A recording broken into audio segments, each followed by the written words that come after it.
Cette semaine, on attaque une nouvelle série qui va être une série dédiée aux créateurs qui ont travaillé en voyageant.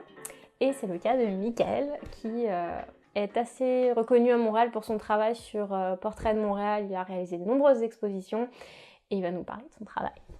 Salut Michael. Salut. Est-ce que tu peux te présenter vite fait, nous dire ce que tu as fait? Alors, je m'appelle Michael, je suis français, installé à Montréal depuis 10 ans. Et depuis 4 ans, après avoir travaillé dans la publicité, j'ai décidé de réorienter complètement ce que je faisais de ma vie. Et puis, je suis devenu photographe et j'essaye d'utiliser mon appareil photo pour étendre mon champ de connaissance de l'humain et de la vie et de la réalité des gens en 2018, un petit peu partout. Ok, comment tu fais ça? C'est un peu comme une étude sociologique? Ouais, je pense que je travaille un peu... Mon approche de la photographie est un petit peu anthropologique d'une certaine manière. Parce que c'est vraiment les gens qui m'intéressent, c'est vraiment leurs histoires et plus particulièrement les marges un petit peu de la société. Okay. Donc les marges sociales, les marges culturelles.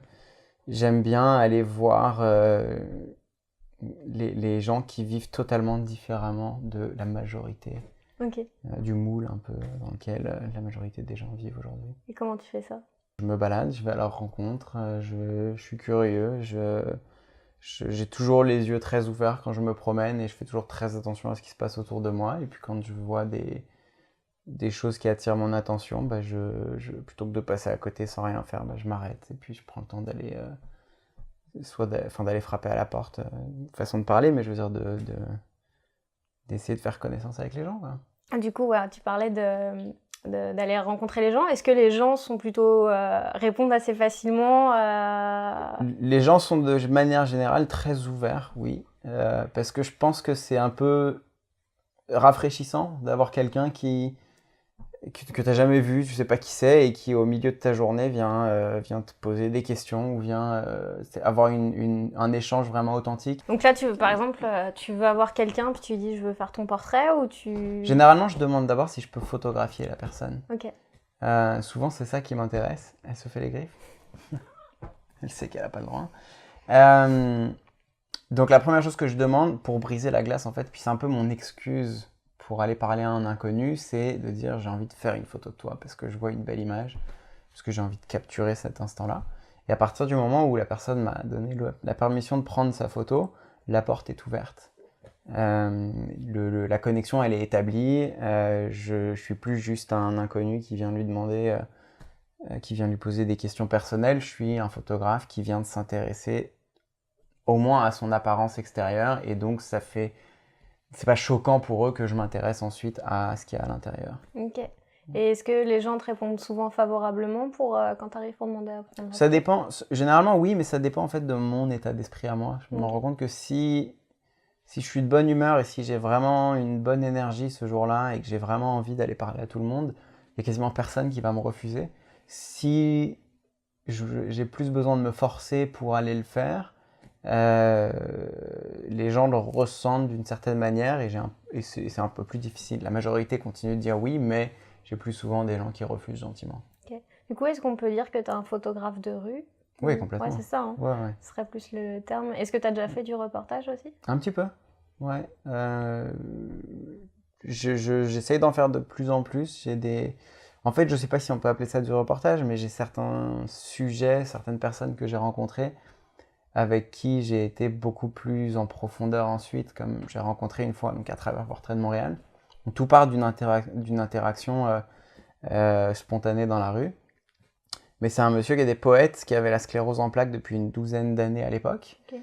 Et puis on est devenus amis et je l'ai photographié. J'ai photographié sa vie pendant 3 ans jusqu'au 11 novembre dernier où je l'ai photographié ses dernières secondes de vie. Wow. Donc ça, oui, je pense qu'on peut considérer il y a un aspect photo-reportage dedans, même si on avait plus une approche artistique, lui et moi, dans notre manière de travailler ensemble. Mais ça reste que j'ai documenté une situation qui est peu documentée. Donc oui, il y a le côté reportage.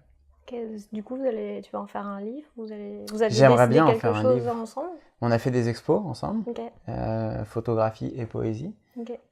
Et j'aimerais bien en faire un livre éventuellement. Ouais. Ok. Parce que là, tu as plusieurs livres déjà sur lesquels tu as travaillé. J'en ai un sur lequel j'ai collaboré, qui est M Ok. comme Montréal. Ouais. C'est un livre de Marie-Christine Ladouceur. Et Jacques Nadeau et moi sommes les 2 photographes qui avons illustré le livre. C'est des photos de couples interculturels rencontrés à Montréal. Et puis j'ai un livre dont je suis le co-auteur, même si on n'a rien écrit finalement. Ok. C'est Portrait de Montréal, donc c'est des photos prises par Thibaut Caron et moi, les 2 qui sommes derrière Portrait de Montréal, et puis les histoires que les gens nous racontaient. Ok. Tu m'as dit précédemment que tu avais voyagé en même temps que tu as pu exercer. Ouais, j'ai toujours eu un énorme intérêt pour le voyage, et l'appareil photo, c'est un prétexte parfait aussi pour aller voyager. Et quand je voyage, j'aime bien être vraiment proche, le plus proche possible de la réalité, de ce que vivent les gens là-bas. Ouais. Donc je suis pas, tu me verras jamais dans un tout inclus à Cancun. Avant j'étais plutôt backpacker. Aujourd'hui, quand je voyage, j'essaye à chaque fois d'avoir un lien sur place avec des ONG Ok. qui vont eux ensuite m'emmener pour documenter ou pour voir et vivre et découvrir des réalités qui sont difficilement accessibles à un touriste fraîchement débarqué de l'avion. Ok. Du coup, toi, c'est toi qui entreprend d'aller voir les ONG, ou c'est eux qui t'ont déjà repéré avant? Il y a un peu des 2. Quand j'ai commencé à faire ça, en fait, j'ai pris un billet pour Haïti.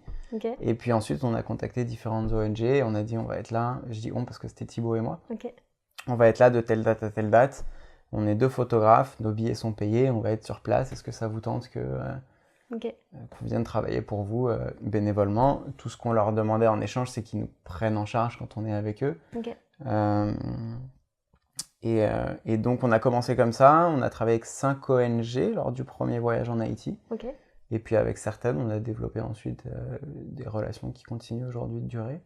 C'est-à-dire que tu continues à faire des voyages pour eux là-bas ou... Haïti, je suis retourné une 2e fois. J'ai retravaillé avec 2 des assos avec lesquels j'avais travaillé la première fois. Ok.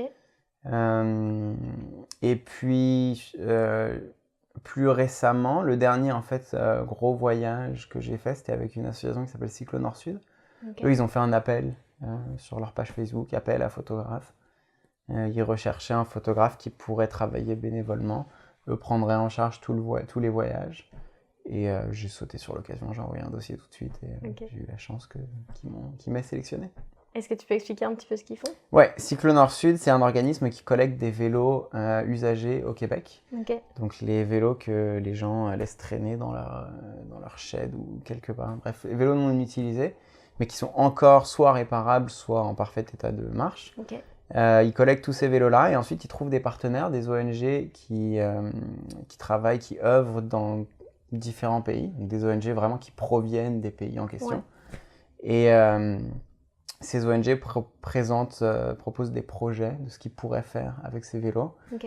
Et les projets qui sont retenus, Cyclo Nord-Sud envoie en fait les vélos à ces organismes-là et puis eux montent leurs projets. Donc c'est des vélos qui finissent parfois, ça fait des parcs de vélos pour des écoles, pour que les élèves puissent avoir un vélo à disposition pour aller à l'école. Parfois c'est distribuer des vélos gratuitement à des femmes dans des villages reculés pour qu'elles puissent plus facilement aller au marché. Ok.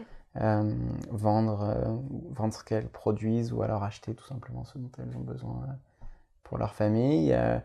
Il y a certains projets au Ghana où c'est une boutique de vélos à prix vraiment réduit. Le marché du vélo au Ghana est très cher. Ok. Donc c'est de pouvoir rendre le vélo accessible à des gens qui n'en auraient pas autrement les moyens. Ok. Plein de projets comme ça. Et est-ce que toi, avec ça, t'es allé dans quel pays? Je suis allé avec Cyclo Nord-Sud au Togo, au Ghana, à Cuba et en Haïti. Ok.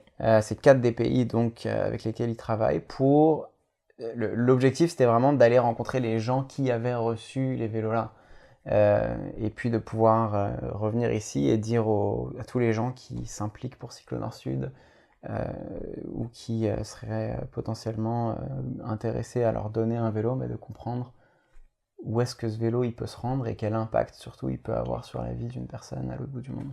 Du coup, toi, tu faisais des portraits de ces gens qui récupéraient les vélos, puisque Portraits, tu as entrevues, Est-ce que tu as vu que ça avait vraiment un impact, justement, que ça avait une force? Oui, clairement, ouais. Le Le plus frappant, c'est quand c'est des enfants qui s'en servent pour aller à l'école le matin et au lieu d'avoir 1h30 de marche, ils ont juste 25 minutes de vélo ou 20 minutes de vélo. Et ça leur change la vie, quoi. Ça leur laisse le temps de faire leurs devoirs ensuite. Ils arrivent, ils sont en bien meilleure forme pour travailler, pour étudier. Ils arrivent le soir chez eux, ils sont en bien meilleure forme, ils ont plus de temps pour faire leurs devoirs. Ça a un vrai impact sur leur scolarité.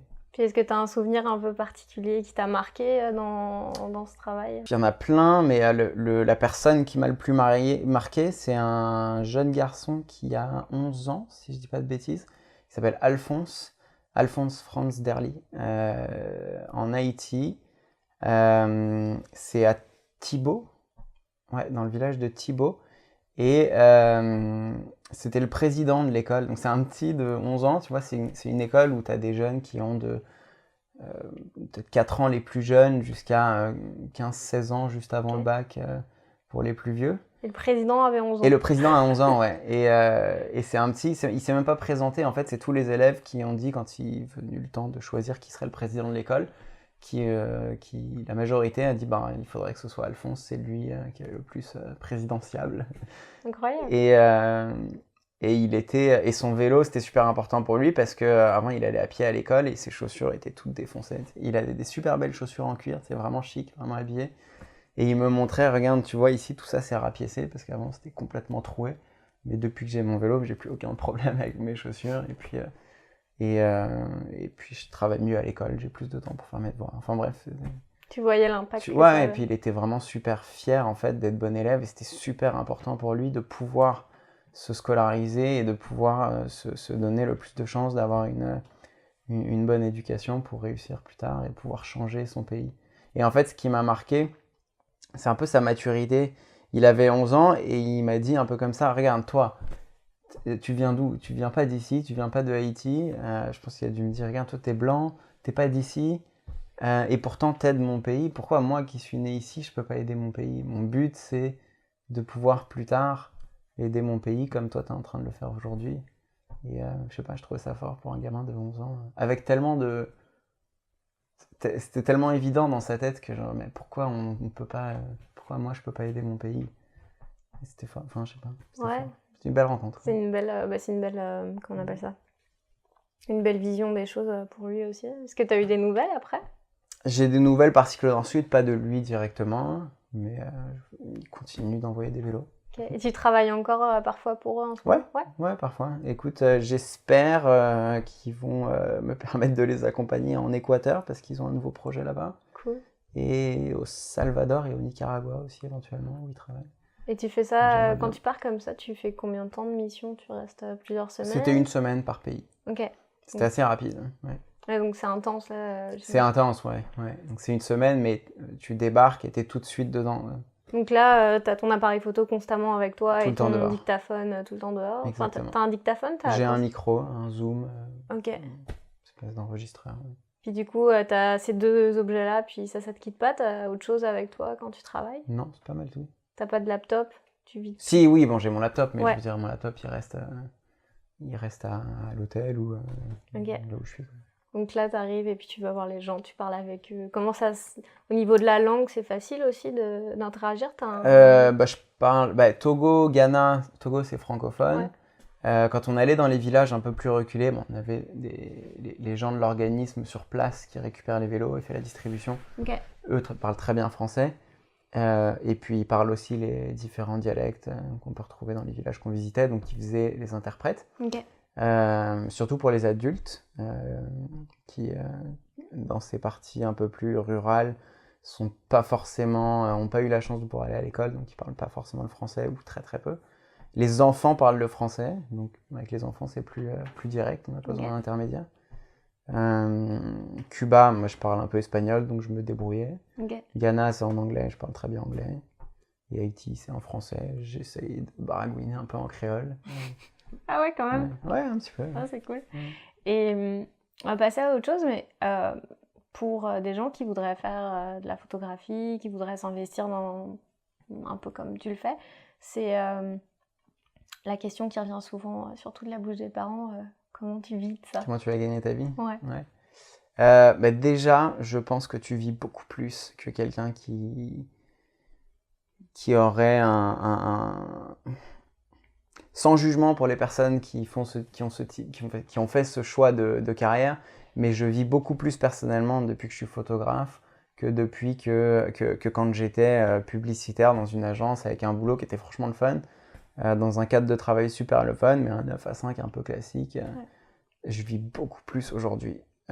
Financièrement, c'est plus aléatoire, mais je me sens tellement plus riche.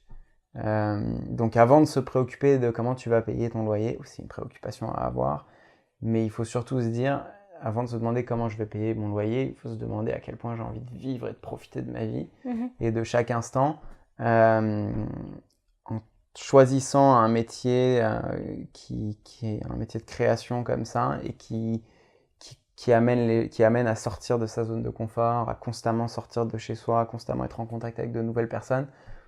Tu vis beaucoup plus. Pour ce qui est des questions financières, on aura toujours besoin d'images. C'est difficile parce que de plus en plus, tout le monde est photographe avec son téléphone aujourd'hui, donc les gens ils ont l'impression qu'ils se demandent à quoi ça sert de payer un photographe, ils ont toujours un cousin qui peut le faire, etc. Mais ça reste qu'il y a encore beaucoup d'entreprises qui ont des besoins professionnels de photographes et qui continueront d'embaucher des photographes. Donc en se donnant à fond et en travaillant dur pour réussir à se faire une place, c'est tout à fait possible. Puis qu'est-ce qui a déclenché chez toi cette envie de changer de direction? T'es pas obligé d'en parler. J'avais envie, si, au contraire, faut en parler. Donc je travaillais dans la pub. Depuis que je suis jeune, j'avais pas envie de faire un métier où je devrais porter un costume. Et c'est comme ça, toi, t'as dit, moi, je veux pas porter de costume. Je voulais pas un truc où il fallait que je me déguise le matin, tu vois, que je mette une tenue qui est... Je te comprends. Qui est pas moi, tu vois. Et j'ai lu 99 francs quand j'avais peut-être 15 ans, et je sais pas, j'ai été attiré par le côté 99 francs de Frédéric Becbédé. Peut-être rapidement expliqué, c'est un livre sur la pub, très... sur la débauche un petit peu du monde publicitaire, et ça a parlé à l'ado de 15 ans, j'étais premier de la classe à l'époque, et genre j'avais pas envie justement d'être le parfait petit élève, tu vois, et le côté débauche du monde de la publicité, bah ça, je sais pas, ça résonnait avec moi, je dirais, c'est un truc qui me plairait peut-être. Donc j'ai travaillé dans le milieu de la pub, et c'est un milieu vraiment sympathique, c'est très agréable, tu fais tu travailles avec des gens qui sont relativement cool, qui ont une vision aussi un peu funky du monde, qui ont envie de s'amuser dans la vie. Donc c'est pas très carré, c'est pas très corpo, c'est pas très hiérarchique, ça me plaisait.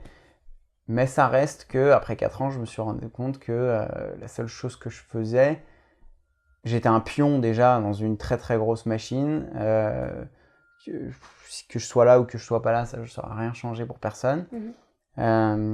Et surtout, à la fin de la journée, tout ce qu'on faisait, c'est essayer de vendre des produits, vendre des choses dont les gens n'ont pas besoin à des gens qui n'ont pas forcément en plus les moyens. C'est vraiment juste faire tourner l'économie. Ça n'aurait pas fait avancer les choses et j'avais envie de ça.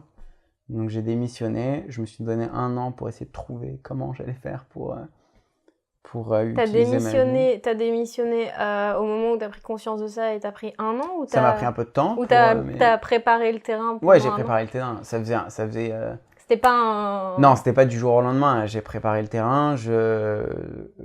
Ça m'a pris le temps aussi de build up le courage de faire le saut.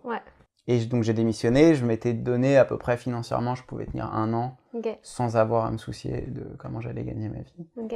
Et je pense que c'est la meilleure chose que j'ai faite parce que j'avais aucune idée de ce que j'allais faire. Vraiment, j'étais complètement paumé. Tu faisais pas de photographie? Non, je faisais pas de photos, j'avais pas l'intention, j'avais aucune idée de potentiellement je pourrais être photographe, ça m'a jamais traversé l'esprit. Comment ça t'est venu du coup La première chose que j'ai faite en fait, donc comme je voulais faire quelque chose de positif, j'adorais Humans of New York, je trouvais que c'était extraordinaire comme projet, que vraiment ça ouvrait l'esprit des gens. Je pense que Humans of New York a vraiment changé la société new-yorkaise, et probablement plus, en donnant l'impression aux gens que l'inconnu que tu croises, potentiellement, il a une histoire extraordinaire et quelque chose à t'apprendre, ou au moins il a vécu quelque chose dans lequel tu peux te retrouver aussi. Et donc je me sentais, moi, en voyant tous ces inconnus et leurs histoires, je me sentais plus proche d'eux. et donc plus proche de n'importe qui que je croisais dans la rue. Ok. Et donc la première chose que j'ai fait après avoir démissionné, je me suis acheté un appareil photo et puis avec 2 amis, je leur ai proposé, venez, on fait Humans of Montréal. Et c'est comme ça en fait que j'ai commencé à faire de la photo. Au début, c'était pas du tout un intérêt pour la photo, c'était un intérêt pour les gens. Et à force d'être dehors tout le temps à photographier du monde, j'ai vraiment pris goût à la photo.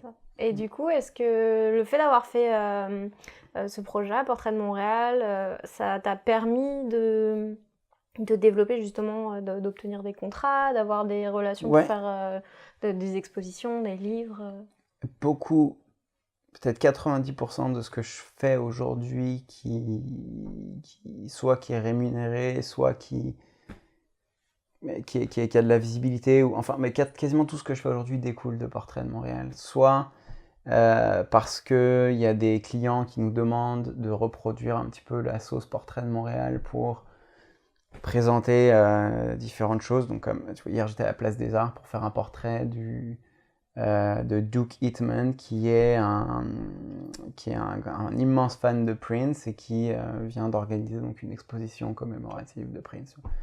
Donc ça découle de Portrait de Montréal. Je gagne ma vie aujourd'hui parce qu'il y a des gens qui veulent appliquer la recette Portrait de Montréal à leur domaine, à leur entreprise. Donc ce que je trouvais intéressant dans ce que tu disais, c'est que finalement c'est un projet personnel qui t'a mené à faire ce que tu fais aujourd'hui. Ça fait combien de temps que tu fais ça maintenant ? Ça va faire 5 ans en mars. Puis le fait de pouvoir... t'es 1 an, ça t'a suffi pour embarquer ensuite pour la suite. Donc s'investir pendant 1 an sur un projet personnel, ça t'a permis... Pas juste pendant 1 an. Il faut que t'aies...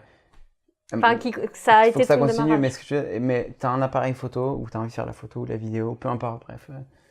Je parle d'un appareil photo, mais si t'es musicien, ça peut être la même chose. Utilise ton instrument comme tu as envie de l'utiliser, tu vois. C'est pas parce qu'il y a personne qui est prêt à me payer aujourd'hui que je vais attendre chez moi à mon bureau, j'ai un appareil photo, j'ai envie de m'en servir. Donc je contacte, soit je fais mes projets personnels, soit je contacte des gens qui peuvent m'emmener dans des endroits que j'ai envie de photographier, et puis je leur donne, je m'en fous, je le fais bénévolement, mais au moins je travaille, au moins j'avance, au moins j'ai du... je pratique, et puis surtout je suis utile à quelqu'un. Et je commence à être reconnu de cette manière pour être capable de faire d'utiliser mon appareil photo comme je l'utilise, donc d'avoir mon approche, etc. Et éventuellement, il y a quelqu'un un jour qui me contacte et qui me dit: est-ce que tu peux appliquer ton approche à tel projet, on a un budget de temps. Du coup, c'est ça, c'est que ton approche personnelle, ce que tu as développé, ton identité, c'est ce qui a fait la force de ce que tu fais maintenant et qui fait que t'es reconnu. Je pense, parce que je fais rien que j'ai pas envie de faire en fait, quoi. J'ai des contrats parfois qui me tentent moins que d'autres, mais ce que je veux dire, c'est que la plupart du temps, je fais des choses qui vraiment m'allument, et quand tu fais quelque chose qui t'allume, généralement, tu le fais bien. Ou en tout cas, petit à petit, tu apprends à le faire vraiment bien. Si tu avais un conseil à donner à quelqu'un qui a envie de se lancer, pour faire la photographie, pour se lancer même dans un projet quelconque, là, qu'est-ce que tu lui dirais aussi ? Demande-toi ce que tu as envie de photographier et démerde-toi pour aller le photographier. C'est vraiment le fait de faire, en fait, là, c'est d'agir. Fais ce que tu as envie de faire, sans te dire: ah ouais, mais si personne me paye, je vais pas le faire. Mais si t'es pas prêt à le faire gratuitement, c'est que t'as pas franchement envie de le faire. Donc trouve autre chose que tu es prêt à faire gratuitement, parce que sinon tout ce que tu vas faire, c'est pitcher pour des projets photos qui t'intéressent pas, et c'est pas comme ça que tu vas te développer, et tu vas finir par juste être constamment en train de pitcher pour le prochain projet et jamais photographier ce que tu as réellement envie de photographier. Après, je suis tout à fait conscient que ça demande... Moi, j'avais la chance de financièrement m'être préparé, et puis en plus d'avoir une famille derrière moi qui, si jamais j'échouais totalement, je me retrouvais pas à la rue. Donc, je comprends que tout le monde n'a pas cette chance-là. Les gens qui ont cette chance-là, ce privilège, se doivent de l'utiliser. Et si tu as les moyens de ne pas prendre un boulot qui te fait chier, le prends pas. Parce que tu le dois à ceux qui n'ont pas cette chance-là. Et puis pour les autres, ça se prépare, le terrain, quoi. Ça se fait de travailler j'ai travaillé pendant 4 ans avant, j'ai mis de l'argent de côté quand j'ai démissionné. Ça se fait d'essayer de planifier son changement de carrière, d'essayer de planifier la chance de pouvoir vivre ses rêves et de pouvoir vivre comme on a vraiment envie de vivre. Je suis d'accord. Bon, on va s'arrêter là pour aujourd'hui, parce que je pense qu'on a eu une grande discussion. C'était vraiment intéressant de voir ton parcours, puis justement que c'est ta ta volonté, puis le fait d'agir, puis le fait d'aller sur le terrain qui t'a mené à faire ce que tu fais aujourd'hui, puis de te sentir utile, puis de rencontrer plein de monde aussi, parce que c'est vraiment intéressant. Et est-ce que tu peux dire aux gens où est-ce qu'ils peuvent retrouver ton travail, où est-ce que... Ouais, bah sur... j'ai un nom compliqué, donc mikaelthieimer.com. Okay. Portrait de Montréal, sinon googlez ça, Portrait de Montréal, vous allez trouver la page Facebook facilement. Je vous invite à aller voir son travail et puis nous on se retrouve dans une prochaine vidéo pour découvrir d'autres créateurs ou pour tout ce qui est conversion du bus. Donc à bientôt.